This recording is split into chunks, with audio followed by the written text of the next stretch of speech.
आदरणीय अजितदादा हे जनसन्मान यात्रेच्या निमित्तानं या ठिकाणी 28 तारखेला आपल्या वसमत शहरामध्ये वसमत विधानसभा मतदारसंघाचे आमदार आदरणीय आमचे मित्र राजूभाई नवगरे यांच्या मतदारसंघात येत आहेत। राज्य सरकारच्या वतीने महायुती सरकारने घेतलेल्या असे अनेक निर्णय जे मागच्या अधिवेशनामध्ये दादांनी घेतलेले आहेत, महायुती सरकारने घेतलेले आहेत, त्याची योग्य अंमलबजावणी त्या ठिकाणी झालेली आहे आणि जनमानसापर्यंत ह्या सर्व योजना पोहोचाव्यात, जनमानसापर्यंत ह्या सर्व योजनांची माहिती त्या ठिकाणी जावी म्हणून ही जनसन्मान यात्रा जनतेशी संपर्काच्या माध्यमातून, समन्वयाच्या माध्यमातून आणि जनतेच्या सन्मानाच्या माध्यमातून ही जनसन्मान यात्रा या ठिकाणी वसमत शहरामध्ये परवा 28 तारखेला सायंकाळी 5 वाजता या ठिकाणी येणार आहे।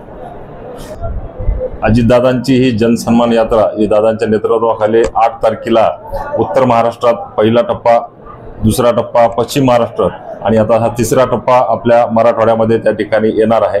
28 तारखेला सकाळी 11 वाजता अहमदपूर या विधानसभा मतदारसंघामध्ये येणार आहे, तिथून नंतर आपल्या वसमत विधानसभामध्ये येणार आहे, त्यानंतर दुसऱ्या दिवशी बीड आणि नंतर आष्टी असं या यात्रेचं मराठवाड्यातलं हे स्वरूप राहणार आहे। या सन्मान यात्रेमध्ये आणि प्रदेशाध्यक्ष आदरणीय तटकरे साहेब 4 तारखेला ही यात्रा निघालेली आहे।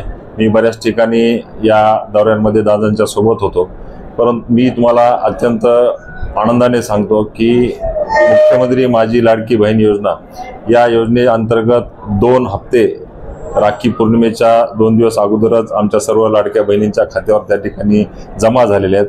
अत्यंत आनंदाचं उत्साहपूर्वक वातावरण या संबंध महाराष्ट्रामध्ये आपण सर्वांना त्या ठिकाणी पाहायला मिळाले आहे आणि महिलांची अत्यंत भीड आणि अत्यंत चांगल्या पद्धतीची उपस्थिती प्रत्येक कार्यक्रमामध्ये जनसन्मान यात्रेच्या माध्यमातून त्या ठिकाणी आम्हाला पाहायला मिळत आहे।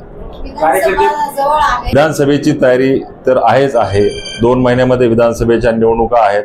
2 महिन्याच्या होत असलेल्या विधानसभेच्या निवडणुकीच्या माध्यमातून तयारीच्या दृष्टीनेही आणि मुख्यमंत्री माझी लाडकी बहीण योजनेमध्ये आमच्या सर्व माता भगिनींच्या सन्मानासाठी दादांचं आमचा जनसन्मान यात्रेचं स्वरूप आहे, लाभ आणि बळ ह्या सर्व गोष्टींसाठी ही जनसन्मान यात्रा त्या ठिकाणी निघालेली आहे। राष्ट्रवादी काँग्रेस पक्षाचे जे आमदार आहेत आणि निवडणूक लढवणारे आमदार आणि जी काही आमचे संभाव्य जागा आम्हाला मिळणार आहेत त्या ठिकाणी जनसन्मान यात्रा त्या ठिकाणी जाणार।